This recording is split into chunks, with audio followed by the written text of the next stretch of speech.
So say for instance, you have two properties that you're about to flip. Yeah. And now with the first property, they are saying that you need to put in a lot of money. Yeah. Then the second property is saying that you don't have to put in that much money. But now the problem is that a lot of people would rather say that I would go with the property that I need to fix more. Now, if you're really getting excited or too excited about fixing properties, you might find yourself overcapitalizing on the property for the sake of fixing. That I don't buy anything if I don't understand the return on investment. So if I don't understand my return on investment, it's more, as Lebu did mention, it's quite risky, because I don't want to be in a situation whereby I'll be like, will it work out or won't it work out? Because for me, where I am right now, we're doing this thing full time. So I'm not in a business of saying that I'm going to go in and then hopefully something will come out. I don't have that luxury. Whatever I'm putting my hands on, whatever offer to purchase that I'm signing, I need to make sure that I'm getting maximum results. We're always speaking about buying distressed properties and how important it is for you to purchase a distressed property. Now, please give us the other side of purchasing distressed property. Does it mean that if I'm buying a distressed property, it's going to make financial sense? Not every flip you'll make a profit, especially if you do not know what you're doing. Even buying distressed property, not every distressed property is profitable. We need to be understanding the total investment before we even put a cent to it. So how you're going to go about it, it's more of, look at it this way. Let me just summarize this. I know English sometimes is kind of complicated, but numbers now make it more simple. If we bought a property that's in bad condition at 500,000, and we know that in that area properties are selling at 700,000, and then now I want to understand, would I have bought a gem in that area, only to find out that once I'm done with my renovations, I spent 300,000.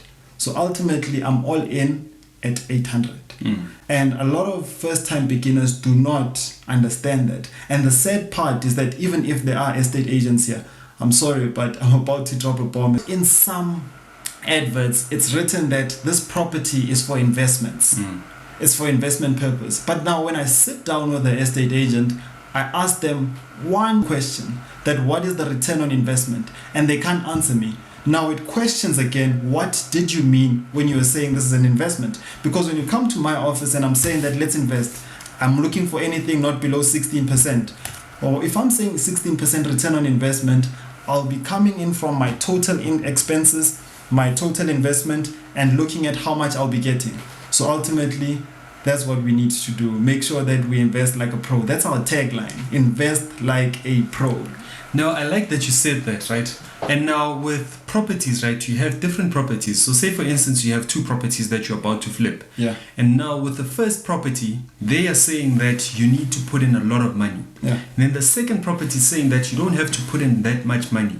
But now the problem is that a lot of people would rather say that I would go with the property that I need to fix more. Now, if you're really getting excited or too excited about fixing properties, you might find yourself overcapitalizing on the property for the sake of fixing. Now, the thing I just thought of Bob the Builder now. Don't be a Bob the Builder. So now, if you're saying you have two properties, the first thing that we really need to understand is that, do we really have the budget, number one, to fix that whole property? Yeah. The second thing that we really need to understand is that if I'm going to be purchasing the property that doesn't have that much work, if I do sell it, will I actually make more profit than the one that I would have actually be fixing? Because now you find out that sometimes, I remember with the property that it was property on the same street, however, the one was distressed, the other one wasn't really distressed. Now the problem is that if you're saying that I want distressed properties, I want to fix, and you fixated on fixing. So if you fixated on fixing, right? Let's not make sure. Now, the problem is that with that other one, you would have made a bigger profit. So the profit on the other one was around 100K. And then with the one that you're fixing, it was 70,000. Now the question is it really important for you to go around fixing properties? Yeah. It's not. So don't be a Bob the Builder. Yeah, man. And here's the thing, right? With those two properties that we viewed, guys. We viewed two properties on the same street. And the one wasn't in such a bad condition and the other one was in a terrible condition. So even if you are scared, here's the thing on the contrary side of it, is that even if you are scared and you don't want to be Bob the Builder, you go for the one that looks relatively neat. There's not so much work. That one, the problem was with the roof. Now, I want to put it out there that roof is bad. It's the worst. It's the worst. It's the worst. I'd rather have to tile the whole house than have to deal with the roofing situation. The roof is bad, and the reason why we're saying leakage is bad, like if you've got a problem, if you've got a property and you want to sell it, it's got a roof problem, hit level up. No, don't call me, please. Hit level up. So here's the thing about the roof, guys, is that it's you need an expert. And I remember last time we were shocked. I remember that time we were so shocked because somebody came through and they were like, gents, okay, you need assistance with the roof because it was leaking from the kitchen. And then when we got the quote, the person said around 40,000. Yeah. Around 40,000. We're like, what? 40,000? That's not possible. So we had a question, right? Did the property without so much work have a better ROI, hence the decision to go with it?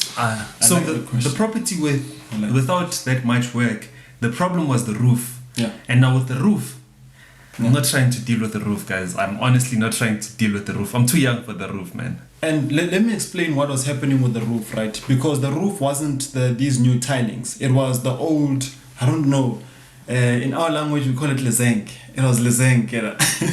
So here's the thing about when you have a zinc situation. The zinc situation, it might be that it needs to be replaced. And now here's the thing. You could see that zinc has been there for some time, more than 20 years, I'm sure. So now here's the thing is that if we are going to cut, let's say we're trying to run away from costs, we're going to just cut that patch, and only to find out that the zincs that are in stock right now are not the same one as that old zinc. So that leaves you in a situation, so you just have an open thing there without a similar zinc to that. So ultimately, you need to change the whole roof. Lizangi corrugated iron. Thanks for that, and that's why I enjoy this.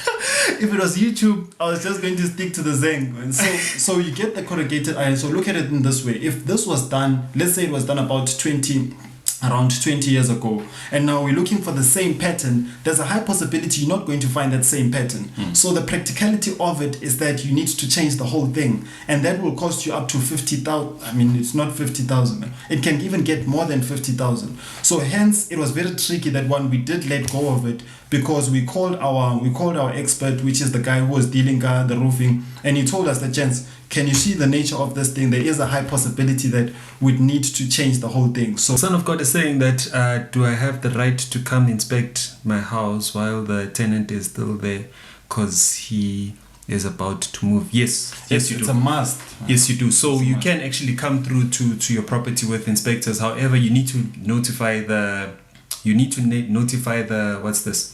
the tenant that you are coming through with someone to actually inspect the property. It's really important. I think what you'd want to rather do is that you'd rather want to inspect the property, especially if you do have the deposit from the tenant. You'd want to inspect the property once they have actually removed everything of theirs in that property. The reason why is that when people move out, say for instance if they are carrying chairs, what they sometimes do is that while they turning, they do chips on the walls. So now the problem is that if you have actually given them the deposit, now it's left with you. You have now the problem of fixing that chip that they have actually created there. So I would say that you can actually inspect the property. However, I would want to inspect the property once the person is actually moving out, because that's when I'll get the full scope of what's going on. Because also the other thing that does happen is that where they put their chairs or where they put their beds, there's always marks that are left there. So now the problem is that if the tenant is still living in the property, you can't just move their beds all around there. Son of God, I'd like to emphasize on doing it professionally. Hence I always rely on having a network. Let me give you an example why I'm saying you need to do this professional. I remember the first time we did a checkout. So we were this chip wasn't there. How are you going to prove that the chip wasn't there if it's your word against theirs? Now, if you are saying the oven, the light in the oven is not working, again, how are you going to prove that light wasn't working prior? So when I'm saying professional is that we learned the hard way. I remember how embarrassed I was when that lady was like, give me evidence that this mark wasn't there. So what you need to then do is that you need to take pictures, number one, before they even move in. Then number two, whereby they are there, you're taking pictures of each and everything happening in that property. Number two, you need a checklist. Or with that checklist, now that's when it will be discussing everything in terms of the conditions of the lights, the conditions of the walls, in terms of the doors, Are the doors operational or not? So that's what you need. Hence, I'm saying that with this one, you really don't want to compromise. You'd want to do it as professional as possible, because at the end of the day, it's your word versus theirs. So the one that we have, the question is that, do you guys auctioned? Okay, buy auctioned property without seeing the interior. So we released the YouTube video. You can go to Non-Wealth last week, right? Yeah. When we were speaking about auctions, we released the YouTube video speaking about auctions. Man, auctions can go really terrible. As much as they can go good, they can go really terrible. Even the last time we did a live, we were speaking about auctions for like a whole hour. So from us, where we are right now is that we are still on the fence about auctions, but there are people that are killing it. The ones that we know, what has been working out for us right now is the connections that we've been having with the estate agents. Yeah, because I'd rather get it right before it goes to auction, because I know that the person that's living in the property will be more compliant for them to actually move out of the property. Unlike purchasing a property whereby you're not really sure if that person is going to move out of the property.